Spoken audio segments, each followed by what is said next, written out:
ఇవాళ మున్సిపల్ మంత్రిగా కేటీఆర్ 10 ఏళ్ళు ఉన్నాడు.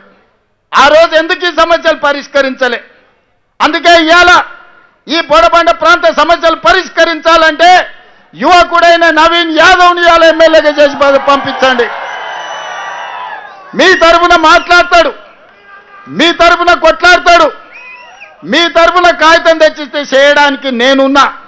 ముఖ్యంగా మా పాలమూరు జిల్లా బిడ్డలకు నేను అడుగుతున్నా, ఇవాళ మీ బిడ్డ ఇవాళ తెలంగాణ రాష్ట్రానికి ముఖ్యమంత్రిగా ఉన్నాడు, పనులు చేయించుకునే బాధ్యత మీది. మరి మీ తరఫున మాట్లాడాలంటే మీ తరఫున మాట్లాడే మనిషి మీ ప్రతినిధిగా ఉండాలి కదా.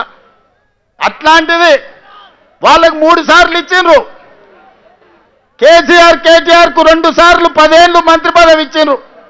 బీజేపీ కిషన్ రెడ్డి ఇవాళ కొత్తగా సమస్యలు చూసినట్టు మాట్లాడుతున్నా, అయ్యో మట్టి ఉంది గీడ బుడుతుందని. కిషన్ రెడ్డి ఎక్కడి నుంచి వచ్చినవా నువ్వు? 2014లో దత్తన్న ఉండే, 2019లో నువ్వే మంత్రి అయినావు, 2023లో మళ్ళీ నువ్వే గెలిచినావు. మోడీ 3 సార్లు ప్రధానమంత్రి అయిండు. మరికి మట్టి తీసి సీసీ రోడ్లు వేయాలని మనం తెచ్చినవా? బోడబండకి ఎప్పుడైనా నీ ఎంపీ నిధుల నుంచో కేంద్ర మంత్రిగా 10 పైసలన్నా తీసుకొచ్చినవా?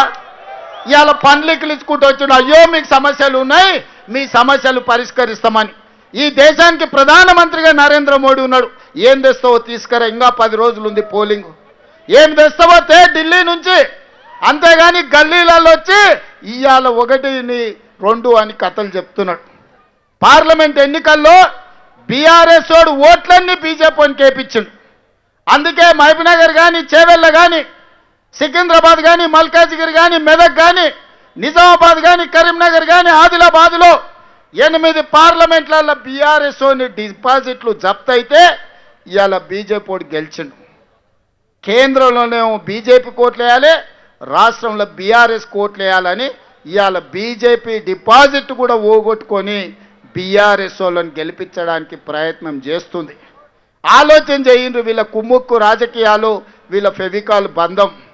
మొదటి రోజు కేటీఆర్ మాట్లాడతాడు, 2వ రోజు కిషన్ రెడ్డి మాట్లాడతాడు. వీళ్ళిద్దరికి ఫామ్ హౌస్లో కూర్చొని ఇవాళ ఆయన నీతులు చెప్తాడు. ఇక కేటీఆర్ అయితే చెప్తున్నాడు, చెల్లెలు సునీతమ్మని గెలిపించండి, ఆమె కన్నీళ్లు దూడవండి అని. వెనకటికి ఎవడోనంట సొంత చెల్లెలకు అన్నం పెట్టలేదంట, కానీ చిన్నమ్మ బిడ్డకు బంగారు గాజులు చేపిస్తా అన్నాడట.